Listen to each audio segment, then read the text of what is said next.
अब हम लोग स्टार्ट कर रहे हैं रोडोप्सिन का इनएक्टिव फॉर्म। ठीक है, रोडोप्सिन कैसे इनएक्टिव होता है। तो ठीक है, देखो क्या होता है कि जो जीआरके होता है ना, चलो मैं बना के बताती हूँ। जी प्रोटीन कपल रिसेप्टर काइनेज 1 जो होता है ना, वो फॉस्फोराइलेट कर देता है रोडोप्सिन को। ये कैसे एक्टिव होता है, इसको प्रमोट करता है लो कंसंट्रेशन ऑफ, जब साइक्लिक एएमपी होती है ना, इसको फेवर कर रहा होता है पीडीई। पीडीई क्या कर रहा होता है, साइक्लिक एएमपी को 5 प्राइम जीएमपी में कंसंट्रेशन कर रहा होता है। तो चैनल जो होते हैं वो क्लोज हो जाते हैं सोडियम कैल्शियम आयन के। ठीक है, तो कंटिन्यू साइक्लिक एएमपी कंसंट्रेशन जब लो हो जाती है तो ये प्रमोट करेगी जीआरके1 को। तो जीआरके1 जैसे ही एक्टिव होगा, जी प्रोटीन कपल रिसेप्टर 1 ये फॉस्फोराइलेट कर देगा रोडोप्सिन के सेराइन थ्रेओनिन रेसिड्यू को। जैसे सेराइन थ्रेओनिन रेसिड्यू के एक्टिवेट फॉस्फोराइलेट होंगे जीआरके के थ्रू, तो ये एक्टिव मतलब ये क्या होता है, ये एक तरह से अट्रैक्टिंग साइन होते हैं, इसकी तरफ अट्रैक्ट होता है बीटा अरेस्टिन। ठीक है, अरेस्टिन भी बोलते हैं। ठीक है, जैसे ही अरेस्टिन बाइंड होगा तो रोडोप्सिन जो हो गया वो इनएक्टिव हो गया। तो यानी जो ऑप्शन से रोडोप्सिन हो रहा था वो इनएक्टिव हो गया। ठीक है, लाइट की प्रेजेंस में, लाइट इसका लीगेंड होता है, ये याद रखना। ठीक है, तो ऑप्शन जो होगा जब वो 11 सिस रेटिनॉल से 11 ट्रांस रेटिनॉल में नहीं कन्वर्ट होगा तो ना ही टीडीई एक्टिव होगा। ठीक है, यानी ट्रांसड्यूशन। ठीक है, ना ही ट्रांसड्यूसिन एक्टिव होगा। जब ट्रांसड्यूसिन ट्राइमरिक फॉर्म में रहेगा तो वो पीडीई को एक्टिव नहीं करेगा। जब पीडीई एक्टिव नहीं होगा तो वो साइक्लिक जीएमपी को 5 प्राइम जीएमपी में कंसंट्रेशन में कन्वर्ट ही नहीं कर पाएगा। एज द रिजल्ट ये ऑटो रेगुलेटरी होता है। जैसे ही साइक्लिक जीएमपी की कंसंट्रेशन कम होती है, सोडियम कैल्शियम चैनल कंटिन्यू बंद होने के साथ उनकी कंसंट्रेशन का फ्लो जो होता है वो डिस्टर्ब होता है, तो लो साइक्लिक एएमपी की कंसंट्रेशन हिंट होती है जीआरके1 के लिए कि वो एक्टिव हो जाए और वो रोडोप्सिन को फॉस्फोराइलेट कर दे, जिससे कि ये पूरी रिएक्शन जो है वो फेवर हो जाए साइक्लिक एएमपी की कंसंट्रेशन में, यानी पीडीई इनएक्टिव हो जाए, जिससे साइक्लिक एएमपी जो है वो 5 प्राइम जीएमपी में ना कन्वर्ट हो पाए। इस रिएक्शन, ये जो पीडीई का मेन काम क्या होता है, रिएक्शन करवाने के लिए हमें एनर्जी चाहिए ना, तो जब साइक्लिक एएमपी से साइक्लिक जीएमपी या एएमपी वॉटेवर 5 प्राइम जीएमपी में कन्वर्ट होता है तो भी एक दो फॉस्फेट रिलीज़ होंगे ना। जब फॉस्फेट रिलीज़ होंगे, क्योंकि फॉस्फेट रिलीज़ होंगे तो वो एनर्जी रिलीज़ होगा, वही एनर्जी जो होती है वो फेवरेबल होती है स्पॉन्टेनियस रिएक्शन के लिए। ये बात हो गई हमारी रोडोप्सिन कैसे अपने आप को रेगुलेट करता है। तो जैसे ही साइक्लिक जीएमपी की कंसनट्रेशन जो होगी, मैंने यहाँ पे एएमपी लिख दिया है, सॉरी, मतलब इसके लिए सॉरी, यहाँ पे जीएमपी होगा, साइक्लिक जीएमपी कंसनट्रेशन हाई होगी, ये रिएक्शन जो होगी वो डीपोलराइजेशन हो जाएगी। ठीक है, क्योंकि चैनल्स ओपन हो जाएंगे और सोडियम आयन जो होगा वो अंदर आने लगेगा और रिएक्शन क्या हो जाएगी, +45 डिग्री हो जाएगी। ठीक है, और ये मेनली रिएक्शन क्या होता है, मेनली ये रिएक्शन हिट होती है न्यूरोट्रांसमीटर ग्लूटामेट पे। और कल हमने एक बात भी बताई थी कि जो रॉड सेल्स होती हैं उनकी थिकनेस और थिननेस के अकॉर्डिंग आजकल बहुत सी न्यूरोजेनाइटल डिजीज़ का पता लगाया जाता है। तो उसके लिए रोडोप्सिन जो होता है जीपीसीआर का एक प्रोडक्ट है, बायोमोलिक्यूल है, उसको एज आ बायोलॉजिकल मार्कर के रूप में यूज़ करते हैं। ठीक है, रोडोप्सिन के थ्रू हम रॉड सेल की कंडीशन का पता लगाते हैं और उसकी थिकनेस थिननेस से हम पता लगा सकते हैं न्यू रिसर्च के अकॉर्डिंग कि कहीं कौन कौन सी न्यूरोजेनाइटल डिजीज़ हो रही हैं। ठीक है, तो ये एक नया रिसर्च पॉइंट है। ठीक है, बात करते हैं कि जीपीसीआर में बहुत सारे रिसेप्टर्स होते हैं, उनके फॉलोइंग लिगेंड्स होते हैं। ठीक है, sensory signal mediated light and olfactory. ठीक है, एडिनोसिन, बोम्बाइसिन, ब्रायोकार्डियन, endothelin, gamma aminobutyric, gamma hepatocyte growth factor, neuropeptides, melanocortins, somatostatin. ठीक है, बहुत सारे फैक्टर्स होते हैं। ठीक है, मेन ये इतना कोई खास नहीं है। फिर बात करते हैं हम लोग types of ligand and GPCR की। सम रिसेप्टर्स जो होते हैं, जैसे रोडोप्सिन की बात कर ले तो उनके रिसेप्टर्स के लिए लाइट क्या हो गए, एक तरह से लिगेंड का काम करेगी। लाइट डेरिवेटिव्स होते हैं। ठीक है, लिपिड डेरिवेटिव स्टेरॉइड्स के लिए कहीं कहीं गैसेज होती हैं, पेप्टाइड्स होते हैं, कहीं कहीं ऐसे वैसोप्रेसन, एड्रेनोकॉर्टिकोट्रॉफिन्स हो गए। ये रिसेप्टर्स, कुछ रिसेप्टर्स के लिए पेप्टाइड लिगेंड का काम करते हैं, कुछ के लिए जो होते हैं वो सॉल्युबल प्रोटीन्स होती हैं जो कि मेम्ब्रेन ट्रांसफ़र कर सकती हैं, इंसुलिन और ग्रोथ हार्मोन्स। ठीक है, अब बात करते हैं कि हम कैसे इसको रेगुलेट करते हैं। ठीक है, कंटिन्यू कोई रिएक्शंस तो नहीं चलती ना, अगर रिएक्शन अपनी तरफ से नहीं बंद होगी तो वो भी ख़तरनाक है। कभी कभार ऐसा होता है ना कि हमारे पास कोई कंसंट्रेशन बहुत ज़्यादा, जैसे अब हम लोग अपने फ्यूचर अपनी बात करें तो बचपन में अगर मम्मी करेले की सब्ज़ी बनाती थी ना, करेले की सब्ज़ी जितनी ज़्यादा कंसंट्रेशन में हो, मम्मी पापा हम लोगों को खिलाने की कितनी भी कोशिश कर लें, हम लोग मुँह बंद कर लेंगे, रो लेंगे, नहीं खाएंगे। बचपन में हम लोगों को मतलब जो चीज़ नहीं पसंद है वो नहीं खाएंगे, चाहे उसकी कंसंट्रेशन कितनी ही ज़्यादा हो, चाहे वो जितना ही डिलीशियस हो, चाहे वो जितना ही हेल्थी हो हमारी बॉडी के लिए, पर वो चीज़ अगर हमें नहीं पसंद है तो वो हम नहीं खाएंगे। ठीक है, एक ये होता था। एक होता था कुछ चीज़ हमें अच्छी लगती थी, कुछ चीज़ की कंसंट्रेशन ही बहुत ज़्यादा होती थी, पर हम लोगों को या तो मार के नहीं खाने दिया जाता था, या हम लोगों को डांट दिया जाता था नहीं नहीं खाने। जैसे मौसी लोग पैसे दे के जाती थी तो हम लोगों की मम्मी लोग अलग से इशारे कर देती थी नहीं नहीं पैसे नहीं लेने।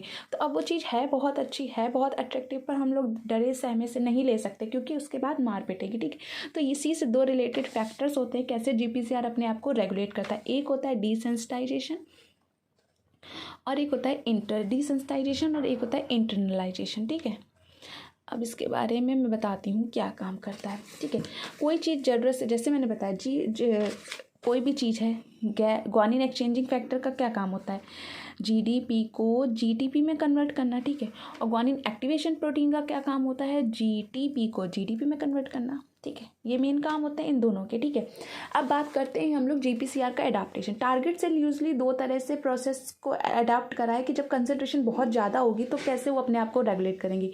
एक होता है डिसेंसिटाइजेशन, एक होता है इंटरलाइजेशन। ठीक है, जी अल्फा सब यूनिट जो होती है उसके पास जीटीपीएस डोमेन होता है, वो क्या करता है जीटीपी को जीडीपी में कन्वर्ट कर देता है, जिससे जो जी प्रोटीन की सिग्नलिंग होती है उसकी लेंथ को कंट्रोल करते हैं। ठीक है, जब तक जीटीपी बाउंड रहेगा अल्फा तब तक वो एक्टिव है, जैसे ही गैप ने जीटीपी हटा के जीटीपी लगाया वो इनएक्टिव हो गया। ठीक है, अब डिसेंसिटाइजेशन में ज़रूरत से ज़्यादा जब चीज़ होगी तो हमारे पास काम हो गया तब भी हमारे पास वो चीज़ तो जरूरत है ना, हम उसके लिए काम करते रहे। तो देखिए, mechanism can reduce a receptor affinity for ligand, so reduce the cell response to a given concentration of ligand, that reduction of the cell.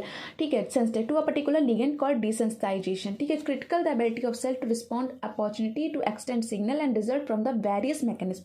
ठीक है, डिसेंसिटाइजेशन इतना ही होता है। ठीक है, मतलब क्या हुआ कि सेराइन और थ्रेयोन, फिर अब एक डिसेंसिटाइजेशन कैसे, मतलब उसने लिगेंड बहुत कंसंट्रेशन बहुत ज़्यादा है, तो एक मैंने कल तुम्हारा उसने एक ड्रॉ में ऐड किया था, याद करना, ऐसे जैसे 7 ट्रांस मेम्ब्रेन होती है। ठीक है, तो यहाँ पे क्या आता है, यहाँ पे ये जीआरके जो होता है वो साइटोसोलिक साइट पे जो होते हैं ना, साइटोसोलिक आर्म को फॉस्फोराइलेट कर देता है सेराइन थ्रेयोनिन, जिसको आके जिसका इंडोसाइटोसिस हो जाता है बाय द बीटा अरेस्टिन।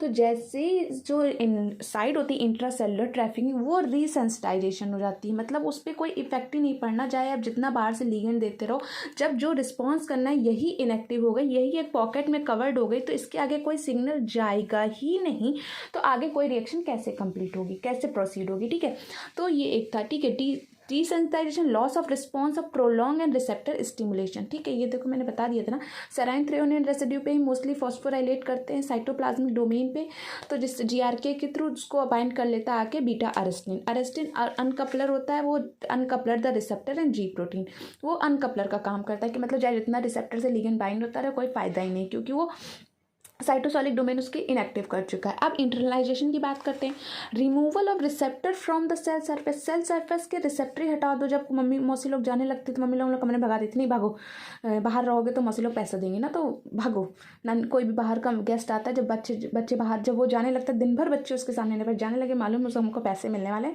बचपन में तो क्या होता था, मम्मी लोग भगा देती, अंदर जाओ। तो मतलब removal of receptor from the cell surface. The internalization receptor में भी आइदर दोबारा री एक्सपोज हो सकता है एक्सोसाइटोसिस के थ्रू, या उसको जब उसकी कंसंट्रेशन इंटरलाइज पर जब एक्टिव है तो वो कंटिन्यू इंटरलाइज कर लीजिए, तो उसको रिमूव कर देंगे बाय द लाइसोसोम और नया लगा देंगे। ठीक है, रिसेप्टर सीक्वेंशली क्या होता है, लिगेंड या तो खुद बाइंड हट जाए या हटा दिया जाए। ठीक है, अब इन विजन सिस्टम की बात हम लोग कर ही चुके हैं कि रिकवरिन जो होता है, जब कैल्शियम आयन की प्रेजेंस होती है, रिकवरिन वो जीआरके को इनएक्टिव करता है। जब जीआरके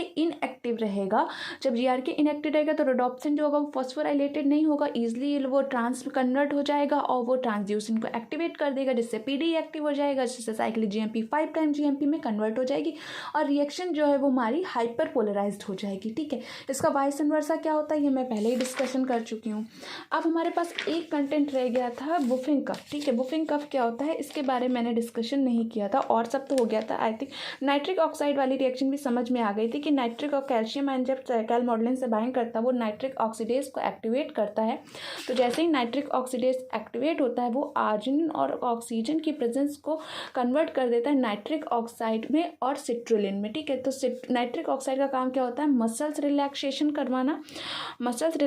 करवाना और जो ब्लड वेसल्स होती हैं उनको डाइल्यूट करवाना, ये इतना सा काम होता है, ठीक है। ये दो चीज़ें होती हैं, ठीक है। अब मेरी सिर्फ वुफिंग एक पर्ट्यूसिस टॉक्सिस रह गया था, क्योंकि कोलेरा टॉक्सिस पे हम डिस्कशन कर चुके थे। कोलेरा टॉक्सिस क्या होता है कि वो ग्राम नेगेटिव होता है, एंडोटॉक्सिस होता है, और वो मोस्टली कंटेमिनेटेड फूड और ड्रिंक करने से होता है, ठीक है।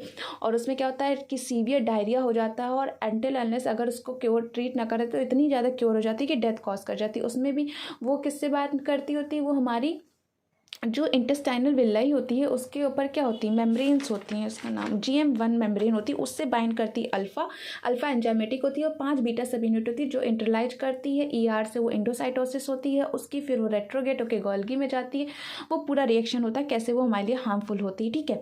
अब बात करते हैं इसी की दूसरी होती है पर्ट्यूसिस, वो इफेक्ट कर रही होती है G-alpha-S को हाईली एक्टिवेट कर रही होती है, उसके आर्जिनिन सब्सट्रेट को म्यूटेंट करके G-alpha-S के GTP के आर्जिनिन को म्यूटेंट कर देती है, जिससे क्या होता है वो कभी भी GDP में कन्वर्ट नहीं, ADP में नहीं कन्वर्ट हो पाता है, कंटिन्यू चलता रहता है, गेन ऑफ फंक्शन हो जाता है, तब होता है हमारा कोलेरा टॉक्सिन। अब पर्ट्यूसिस टॉक्सिस क्या करता है, ये रिस्पायरेटरी ट्रैक पे काम करता है, ये एक्सोटॉक्सिक होता है। वुफिंग कफ क्रॉस करता है, ये भी ग्राम नेगेटिव होता है, ADP राइबोसाइलेशन होता है, जैसे उसमें CTX था वैसे पर्ट्यूसिस टॉक्सिस X जो होता है वो मॉडिफाइड वर्जन होता है किसी वायरस का या ग्राम नेगेटिव बैक्टीरिया का, सॉरी वायरस नहीं है, ग्राम नेगेटिव बैक्टीरिया होगा। वो क्या करता है, जो G-alpha-I होता है ना इनहिबिटरी, उसको प्रिवेंट करता है। उसकी जो GDP होती है ना, जब वो इनएक्टिव में तो GDP, जब उसको एक्टिव होना, वो एक्टिव होगा तो G-alpha-S को इनहिबिट करेगा, किसी चीज़ को रेगुलेट करेगा ना, तो वो उसका जो GDP होता है वो GDP को नहीं हटने देता है, और GDP को लगने ही नहीं देता है ना, GDP को बाउंड करता है और प्रिवेंट करता है GDP को GTP में कन्वर्ट होने से। तो क्या G-alpha-I क्या हो गया, लॉस ऑफ फंक्शन हो गया। लॉस ऑफ फंक्शन हो गया तो जब G-alpha-I, जब मम्मी हमको रोकने ही नहीं आएंगी तो हमारी चाहे जितनी मर्जी, हम चाहे जितनी देर तक खेलें, तो जब कोई G-alpha-I रोकने नहीं आ रहा तो GS की अपनी मन मर्जियाँ चल रही हैं, वो चाहे जितनी देर तक खेले, ठीक है। तो जब GSI बहुत देर तक खेलता रहेगा, यानी GS सिंथेटिक सिंथेसाइजेशन है वो हाईली एक्टिव रहेगा, तो वो साइक्लिक एडेनाइलिन साइक्लेज हाई होगा, वो ज़्यादा होगा तो वो ATP को साइक्लिक AMP में ज़्यादा कन्वर्ट करेगा, वो ज़्यादा होगा तो प्रोटीन काइनेज कंटिन्यू ज़्यादा चलता रहेगा एपिथेलियल सेल्स में, एयरवे में, तो वो प्रमोट क्या करेगा कि फ्लूइड का लॉस होता जाए, इलेक्ट्रोलाइट्स का लॉस होता जाए। तो लंग्स क्या होंगे, लंग्स को जो डाइल्यूटेड वर्जन होना चाहिए वो ना हो कि वो स्टिकी हो जाएगा, क्योंकि वहाँ कंटिन्यू फ्लूइड का लॉस हो रहा है ना, फ्लूइड का लॉस हो रहा है, स्टिकीनेस हो जाएगी। तो जब एल्वेलाई आपस में चिपकने लगेंगे, उनके अंदर प्रॉपर क्या कहते हैं, एक डाइल्यूशन नहीं हो, प्रॉपर लुब्रिकेंट नहीं होगा, तो वो कोलैप्स होने लगेंगे तो वो क्या होगा, लॉस ऑफ फ्लूइड होगा, इलेक्ट्रोलाइट्स होंगे। अच्छा, इसका क्या काम, तो क्या होता है, वुफिंग कफ्स आने लगेंगे, ठीक है। इसमें क्या होता है, नॉर्मली कोल्ड कफ्स होता है, अब तो ये वैक्सीन के थ्रू क्योर कर लिया जाता है, ये इतना ज़्यादा इन्फेक्टेड नहीं है अगर आप प्रॉपर वैक्सीन लेते हैं। फिर आज भी लोगों में इतनी समझ नहीं है, तब भी 4 आउट ऑफ मतलब 4 में से 1 बच्चा जो होता है वो वैक्सीन नहीं ले पाता है, ठीक है। इसका इफेक्ट कैसे हम लोग पढ़ रहे थे, कोलेरा टॉक्सिन में आर्जिनिन पे इफेक्ट हो रहा था, वैसे ही अल्फा सब यूनिट G-alpha-I की अल्फा बीटा गामा होते हैं ना, इसके पास जो होती है, इसके पास एक्टिविटी की पावर होती है ना, इसको इनएक्टिव कर देता है। किस तरह से, इसके सिस्टीन रेसिड्यू को इनएक्टिव करता है, ठीक है। तो वो इनएक्टिव कर देगा और हमारा पर्ट्यूसिस टॉक्सिन रिएक्टिव, मतलब GPCR में इतना ही था ऑलमोस्ट आई थिंक। और फिर आरटीके का मैं एक अलग पूरा सेक्शन बनाऊंगी। हाँ, एक छोटा सा वर्जन है, चलो छोटा सा मैं अलग से डाल दूँगी। चलो, आई होप तुम्हें इतना समझ में आया होगा। अपूर्वा, इंटरलाइजेशन का एक तुम ये देख सकती हो, internalization fuse with lysosome degraded और after some time act to favour ligand, ठीक है। मतलब डिग्रेडेट मतलब बहुत देर तक इनएक्टिव रहा तो कंटिन्यू इनएक्टिव रहेगा, जब नीड भी है तो फिर क्या करेंगे, उसको लाइसोसोम के थ्रू फ्यूज करेंगे, ऑटो डिग्रेडेशन करवा देंगे और नया रिसेप्टर लगा देंगे जो कि फेवरेबल होगा लिगेंड के थ्रू। किसी भी चीज़ का रिस्पॉन्स को डिसेंसिटाइजेशन करवाना है तो उसका क्या होगा, उसके साइटोसोलिक डोमेन में फॉस्फोराइलेशन करवा, तो सेराइन थियोरी से जो कि जो कि इफेक्टिव सिग्नल होता है अरेस्टिन के लिए, अरेस्टिन उसको बाइंड कर लेगा तो उसका कोई भी रिएक्शन आगे प्रोसीड ही नहीं होगी। ये मैं बता ही चुकी हूँ। रिकवरिंग कैल्शियम एन के प्रेजेंस GRK को इनएक्टिव कर देता है, जिससे कि वो रेडॉप्सिन को फॉस्फोराइलेट नहीं कर पाएगा, जिससे ट्रांसल्यूशन एक्टिव रहेगा, PDE एक्टिव रहेगा, साइक्लिक GMP परसेंटेज लो रहेगी, और रिएक्शन क्या होती है वो फेवरेबल होती है रॉड सेल्स के लिए, राइट में विजन के लिए। ठीक है,